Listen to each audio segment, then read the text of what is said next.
The Sanlam Business Partners Entrepreneur of the Year competition is committed to playing a crucial role in elevating the standard of entrepreneurial activity in the country, as well as fostering a national entrepreneurial spirit.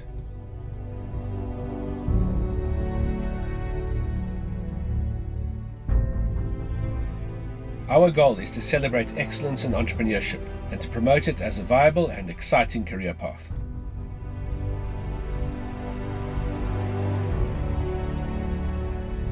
The awards aim to honour, benefit and uplift South African SMEs and entrepreneurs.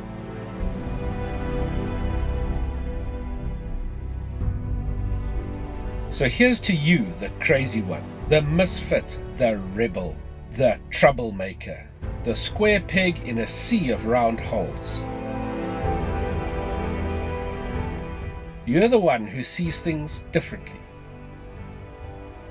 You're not fond of the rules and you have no respect for the status quo. You've probably been quoted, disagreed with, glorified and vilified. The only thing they could not do is ignore you. Because you're the kind of person who changes things. You push the human race forward.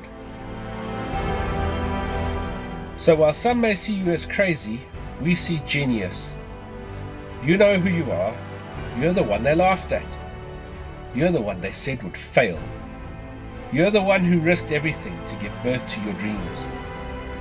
You're the one who worked night and day and got up again the next day and the next because you believed in the power of your dreams.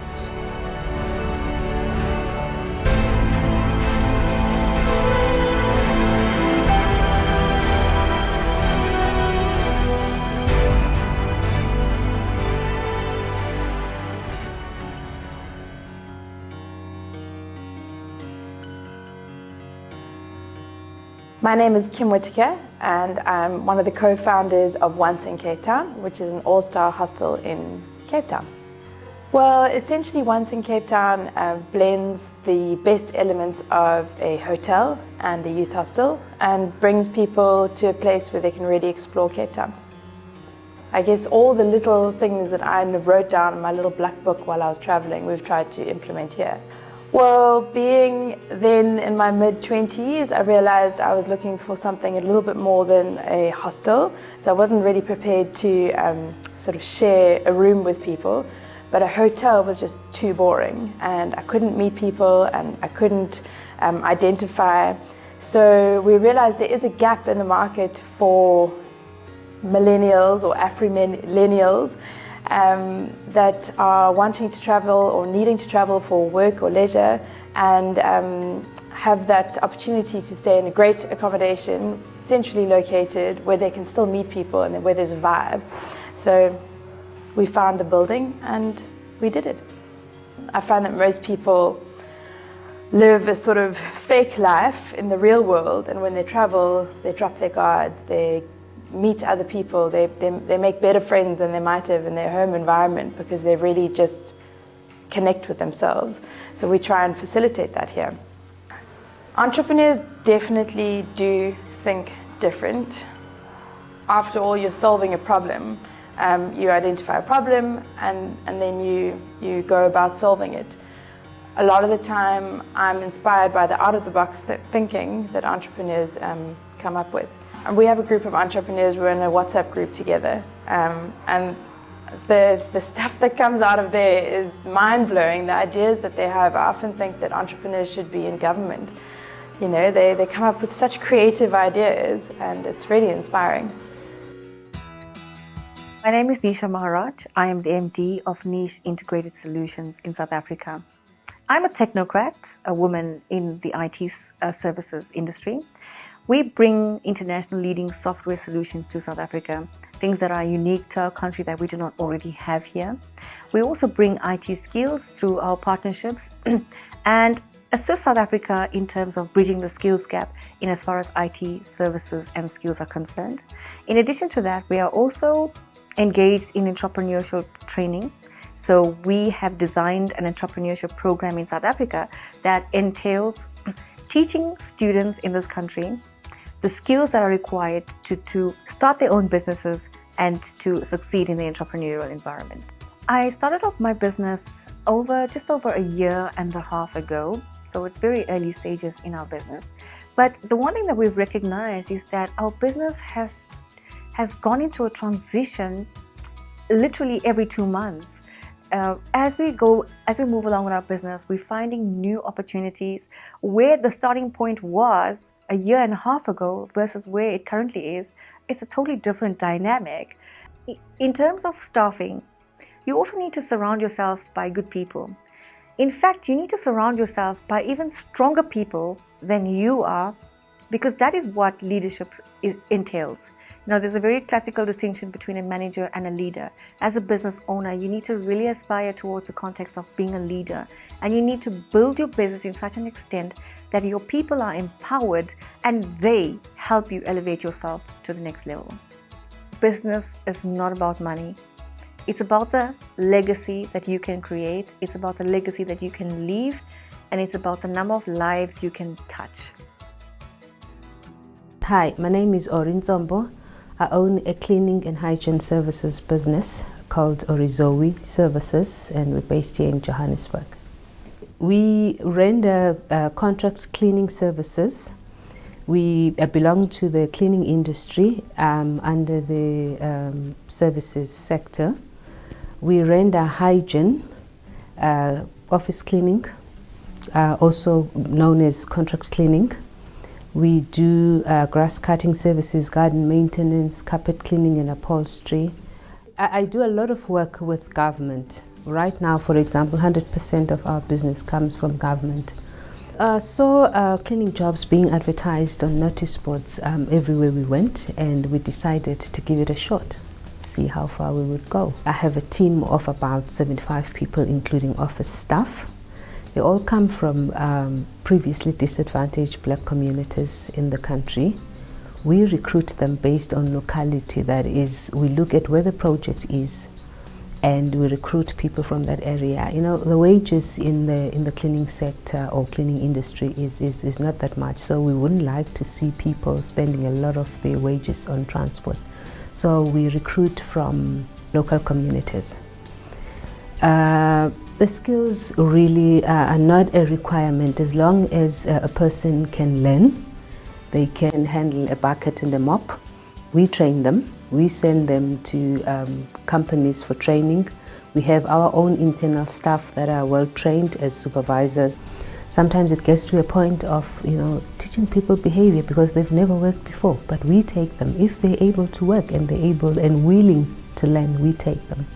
I got a lot of motivation from my parents, my late father, and him having started as a gardener. When I went to him one day and said, I've just been awarded a contract, I need money, I don't have a penny to start. He said to me, how much do you need? I can assist you. That went a long way. My name is Ncamisile Maphumulo. I am originally from Durban, but now I'm based here at Ulundi because of the business. I stay here full time. I'm a Zululand girl now. My business is all about patients that are living with kidney disease. Those that have been diagnosed and they know that they have to attend the chronic treatment. So those are the patients that come to us after they've been referred by a doctor, and then they come to us for dialysis. The challenges were the premises, just to find the premises to have the unit opened and going. That was the very biggest challenge. And the funding to get the business going, that was the biggest challenge. Because you go around to the bank and you just sell them your proposal, this is what I want to do. Have you done the business? No. Have you have any business before? Do you have a background of a business? No. Do you qualify for the loan? No, you don't qualify for the loan. So it was that challenge that I didn't have any background. I started the business thinking about it in 2012. But then it took me about 2 years for the business to come into reality because of the funding that I was not getting. So I had to wait for apply a response and everything. So it took about 2 years. Eventually, I got the funding from business partners. Then in 2014, everything started. I play a very big role when I'm quiet, and I'm not a person that likes to, go around and talk about my success and all that. People get amazed when they see this is what I've done. So my name is Michael Roberts. We run a company called Future Talent. And the main objective of the company is to be disruptive in the consultancy space and create an opportunity to prove that we have talent in Africa and create that bridge between academic and corporate and find an opportunity to engender financial technology into our communities. And we sincerely believe that that will actually empower this nation and make it a better place to go forward and grow forward as well. So by giving people the opportunity to become financial technologists, we not only empower them, we teach them how to be active participants within the economy. I was born out of a bit of frustration, really, having been done the job, working in an organisation, corporate myself, having made the mistakes that I see my clients making, and then becoming a consultant, I kind of realised actually, and the perception that there's no skills in South Africa was kind of, I didn't buy it, basically. I was kind of, well, hang on, there's got to be a better way to do this. And we keep going outside to get our skills when we could really just train our own people. So I kind of went ahead and believed without a doubt that we could do it. And I went to the varsities and I found a whole lot of kids, took the gamble, took them into a training room here at FTCB, trained them, and then sold them on to my clients with the promise that it'll work. And thank goodness it did. Corporate managers, you work in a framework and you kind of do your day job. So you're there to keep the lights on, you do as you're told, and you work within a frame set of rules and structures. You're not making a difference and you're not changing the way things are done. You normally do as you're told and you stay within that framework. And being innovative in that place is very structured. You can't get out of it sometimes. So being a good manager means knowing how to toe the party line and keep within the rules and sail close to the rules. Being an entrepreneur is going against everything that everyone else says is the way to do it and proving that you can be done another way, or being innovative. And swimming against the tide is harder than people realize, because everyone else is telling you no and you persisting with a yes.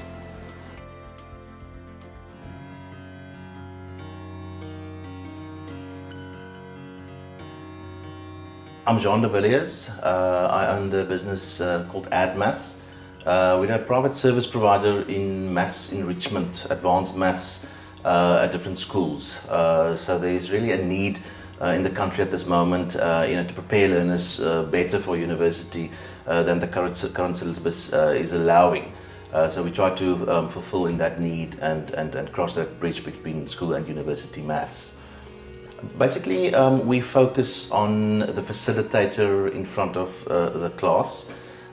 We partner with schools where these classes then are taught in the afternoons, mostly in the 5 to 8 o'clock window. And then the learners that we recruit for that class, they are learners that already achieve and excel in mathematics. So we target the 80% plus learners.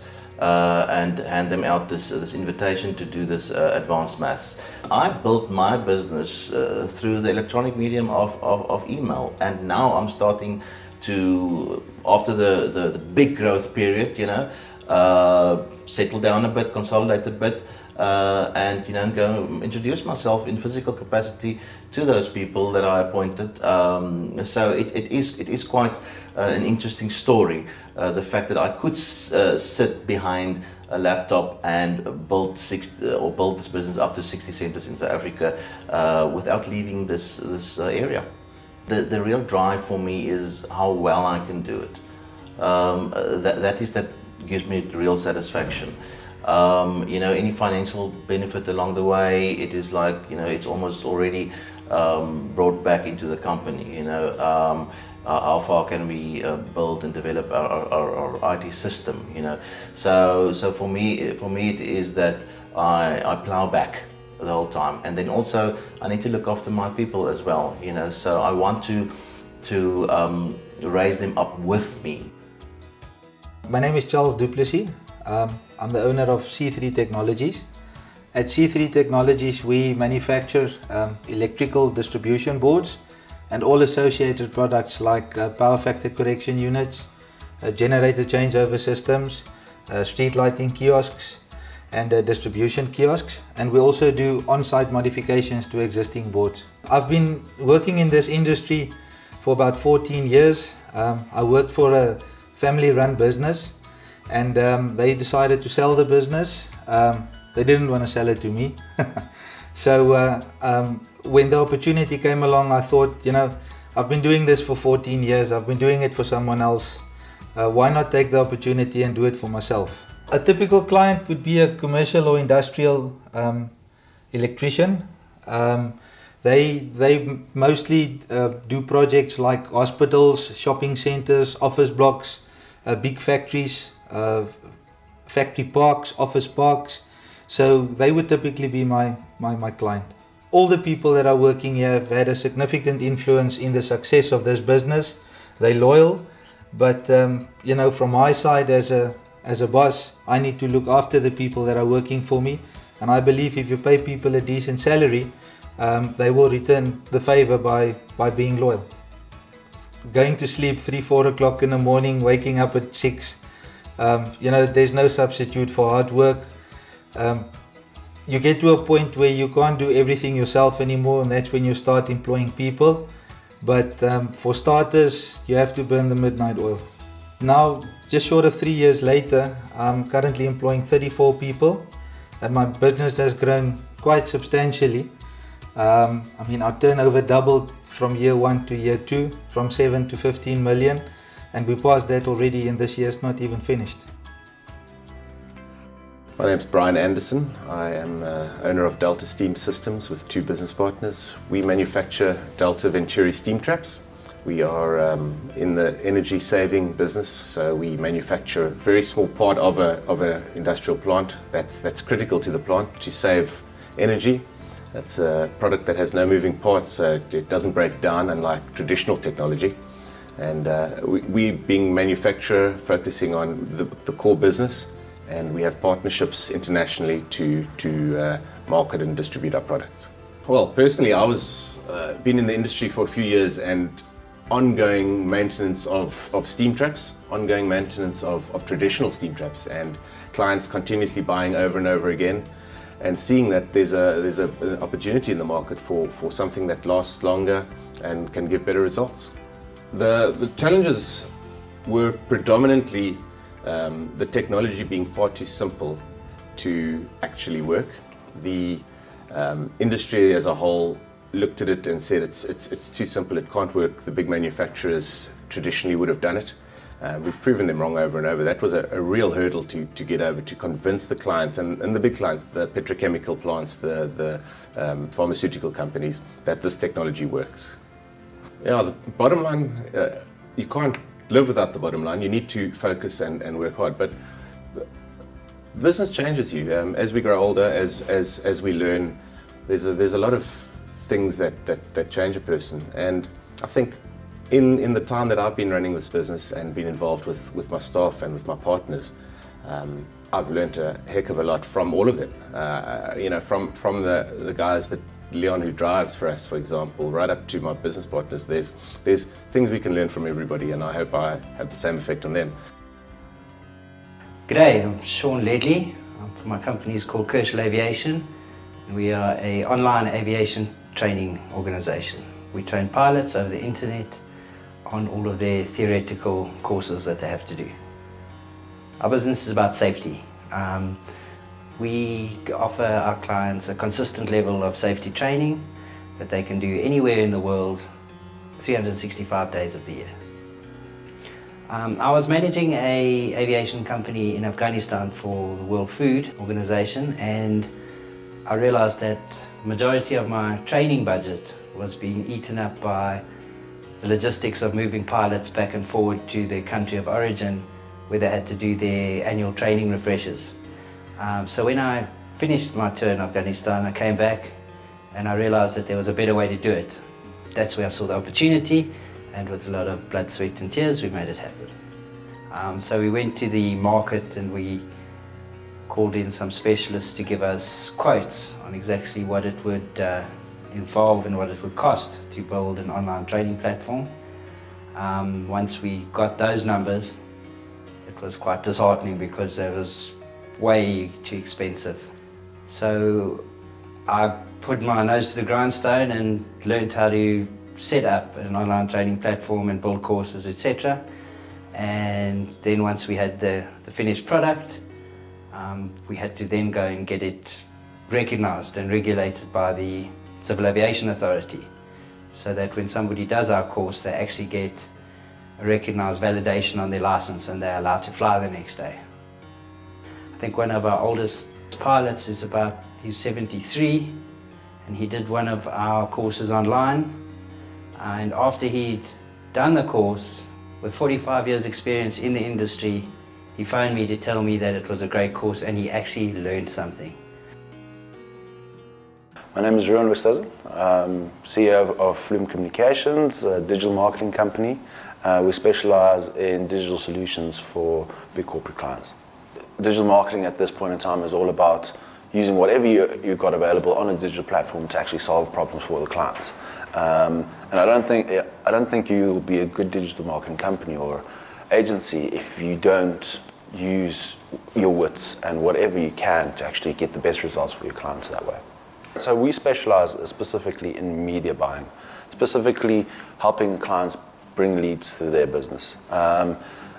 Marketing in itself is all about actually getting more sales, and digital is quite nice for that because you can see what you get and you see what you pay and what you get, and as a result, you can, based on that, make informed decisions. What's important is to be highly relevant.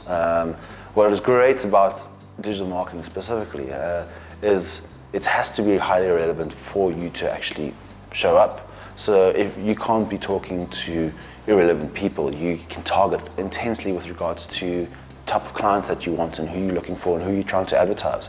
So although I hate spam and all this type of advertising formats, I actually love digital marketing because it targets the people that really need the product or want the product. Some people start companies because they want to help people. Some people start companies because they want to make money.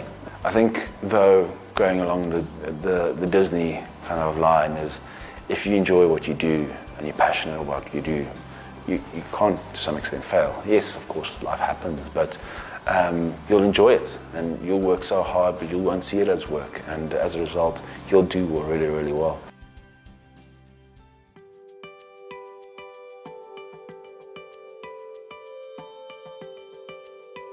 Hi, I'm Lee Grant. I'm the owner of the Brand Serve Group. We're a collection of businesses that helps brands sell more products. We focus mostly in the retail space and consumer brands. I started the first business, Ligra, which is one of our subsidiaries now, over 15 years ago. And at the time, there was a need to supply quality staff in the sales environment. And I had done it in the past, and actually I wanted to start a computer business, but I didn't have enough money to supply the stock. So I defaulted to something that I knew, and fortunately that worked out for me. So the basis of the business is that anybody who has a consumer product at this point in time and aims to get it into the marketplace requires strategy, market research. They need to know where to sell their products, how to price it. So we do everything from the research to actually getting it into store. That's a cross-channel, so everything from consumer electronics, financial services to banking. We get it on the shelf. From a staff perspective, we've got some really good people. Our goal is to get the best people in industry. We've also recently appointed a board of non-executive directors who are former JSE CEOs who have helped us in the areas of finance, governance and so forth. Our view is that if we don't know how to do something, we can find somebody who can, and that's why we get them.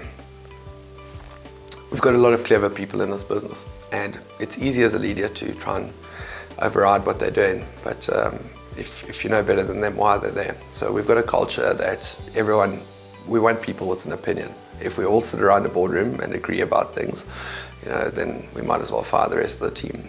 I believe in the notion of stakeholder management, and stakeholder is everyone in the company. The people that work with me, they rely on me to provide for them, and I take that role very seriously. I think from my kids' perspective, I've taught them not so much around the reward of being an entrepreneur, but really, if you have the ability to change the world, you must. Cool, my name is Alex Verree. I'm 28 years old. Yeah, 28 years old. My company is called iFix. We are the largest out-of-warranty repair specialist, mobile device repair specialist in Southern Africa. We've got 13 stores by the time this airs, and we're going to be in 20 by the end of this year.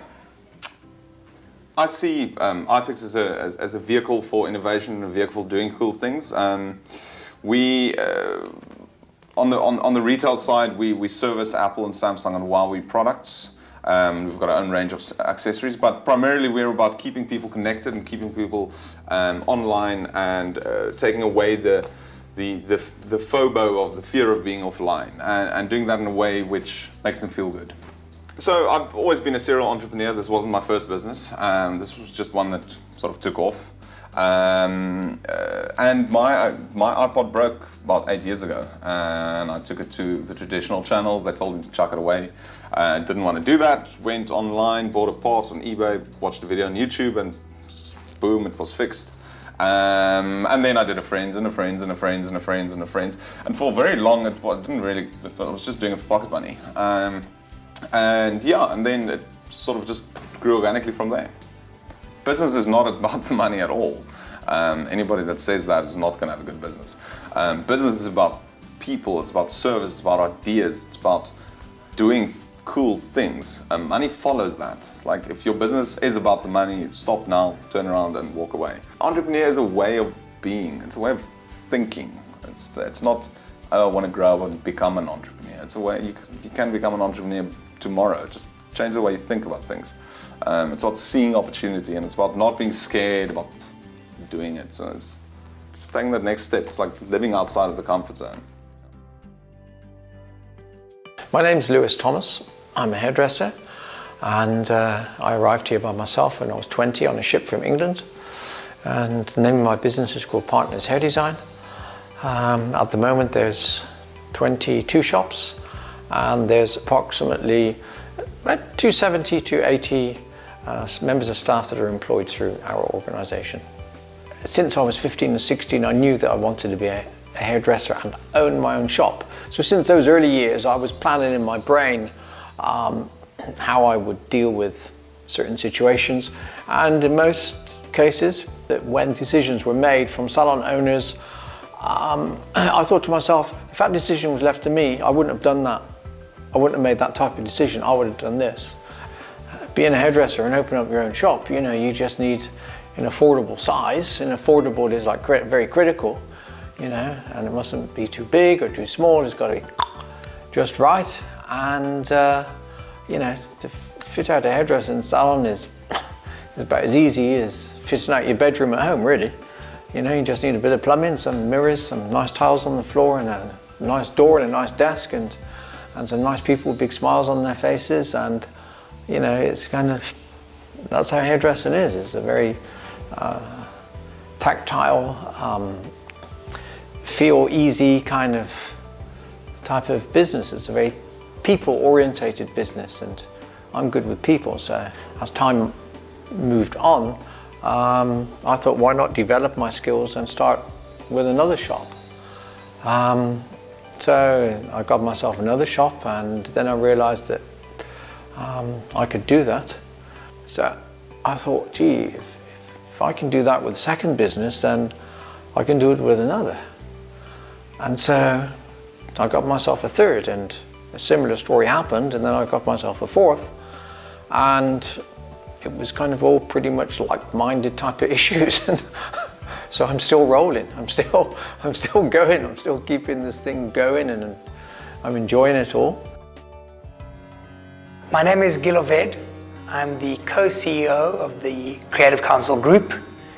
We have been around for 14 years, and we're the largest sales and marketing advertising group in the country. And we focus on activating in people's minds, hearts, and homes. We focus on getting consumers to change the way they act or transact. And in a nutshell, we get consumers to buy things. So we service brands, the big brands in South Africa, Unilever, Omo, Danone, Clover. We service those brands, and we try and find ways to get consumers to buy their products through non-traditional marketing, not radio, not TV, and not billboard. So the truth is, we didn't have a business opportunity Run's ex-girlfriend at the time was running promotions, and we thought, hey, she's making a lot more money than us, and we've got all these degrees, and she's a first-year law student. I went to visit her one day in the store. I found 60 other people in the store doing in-store promotions, and then the light bulb went off and said, hey, there's a business in this. There's 60 people in the store getting people to buy things. And 3 months later, we had the Creative Council. And when you get to a point where you've been running for a good few years, you start thinking about things like legacy. What am I going to leave behind? How do I make sure that what I've done in my industry has made a difference, has changed the world, has benefited people, has benefited my community and society? The proudest moment in my business life, and we've won many accolades, and all those pale in comparison to that one proud moment that I had when I was being interviewed on radio one day. And this lady called in and she just called in and she said, Ruan, Gil, I remember you guys, when everyone told me that I was unemployable, you guys took a chance on me, you guys gave me a trading, and today I've got my own business. And I sat in that radio studio and I got a lump in my throat, I got a tear in my eye, and it was like one of the proudest moments of my life. It made me realize why I actually come to work. Hi, I'm Nadir Khamissa. I'm founder and CEO of the Hello Group. We are a technology company with a soul. So our purpose is very clear, and that is to leverage technology to benefit the everyday lives of migrant and marginalized communities at the base of the pyramid. Today we have 3 primary business units. The first one is called Hello Mobile, which is a SIM card, a prepaid SIM card that offers people exceptionally low call rates, both internationally, domestically, as well as very low cost data. So data bundles and internet connectivity. The second part of our business is Hello Distribution, whereby we distribute telecom products and increasingly third-party products to 43,000 spaza shops and street vendors across South Africa. The third part of our business, which was only launched this year, is our international money transfer product called Hello Pesa. We've worked with the Reserve Bank for 2 years, and we're the first recipient of a new category of foreign exchange license. And what this allows us to do is allow migrants to send low-value remittances cross-border at ultra-low cost. I was a pretty successful investment banker, and at age 25, I decided to quit that and invest my life savings into this business. So then we went in, bought very expensive telecom switches, created amazing product, what we thought was amazing, but unfortunately these products all relied on the incumbent telcos networks. And they pretty much made strategic moves to shut us down. So at that point, I lost 90% of my life savings, and that's when the real magic started. Because that's when we had to think really hard about how are we creating value? And how are we actually helping these people? Because price is nice, right? But anyone can do price. How can we change the game? And what we did then is we realized that ultimately, you've got to get down to simplicity. You've got to improve the user experience. You've got to make it ultra simple for a customer to use our product instead of anyone else's. Congratulations to all the Sanlam Business Partners 2015 Entrepreneur of the Year finalists.